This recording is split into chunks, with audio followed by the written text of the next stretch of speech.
saya nak solat. Di mana saya solat? Sebelah dengan hutan yang lebat, tebal, dan ada satu kawasan pisang di kata. Dan saya bersihkan kawasan tentu pisang itu. Di sanalah saya menyembah Allah. Dan tidak ada saat yang lebih indah dalam hidup melainkan saat saya memakai telekung itu di kata. Saat saya pakai telekung itu saat yang paling indah dalam hidup. Dan saya berterima kasih kepada Allah kerana memilih saya menjadi seorang Islam. Dan bila saya sujud, sujud saya di atas tanah. Langit adalah syihid untuk saya. Di sanalah saya menyembah Allah Subhanahu wa ta'ala. Dia kata apa dia? Bila saya menyebut Allah, panjang yang saya cuba nak ringkaskan saya. Bila sebut kalimah Allahu Akbar, saya terasa lazatnya menyebut kalimah Allah sebab saya tak dapat menyebutnya dalam rumah saya. Tuan-tuan tak boleh tanya ke diri kita sendiri, berapa banyak kita menangis kerana terlampau gembira menyebut kalimah Allah? Perlu jawab tuan-tuan untuk diri saya sendiri. Berapa banyak kita menyebut kalimah Allahu Akbar dan kita rasa bangga kerana kita menjadi merupakan hamba yang dipilih oleh Allah Subhanahu wa ta'ala. Dia kata saya terlampau bangga dan berterima kasih kepada Allah Subhanahu wa ta'ala. Ketika saya sujud, ya Allah, terima kasih ya Allah menjadikan saya seorang Muslim, ya Allah. Tuan-tuan boleh tanya pada diri saya sendiri, diri kita masing-masing.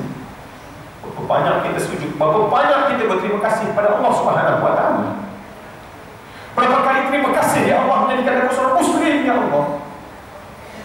Tuan-tuan, dan saat paling sedih lagi sekali datang bila saat saya nak bagi salam dia kata, sebab saya dah habis solat saya. Solat saya dah habis. Berapa banyak kita rasa ya Allah, payahnya lah solat, lambatnya lah solat. Dan dia lipat telekung dia, berjalan seorang ni, anak gadis umur 16 tahun, tuan-tuan.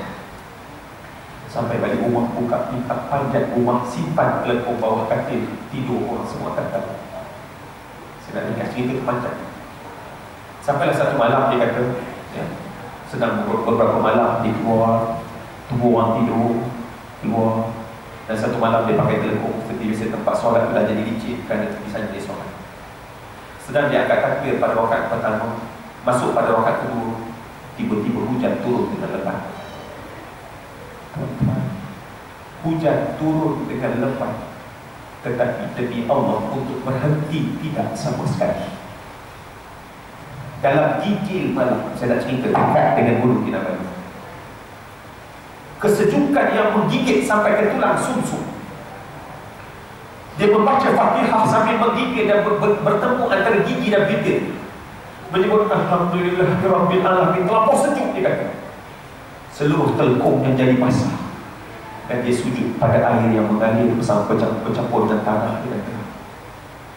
Sampailah dibangun untuk rakaat yang ketiga. Sedang dia sebut Bismillahirrahmanirrahim. Telekungnya basah, kilat.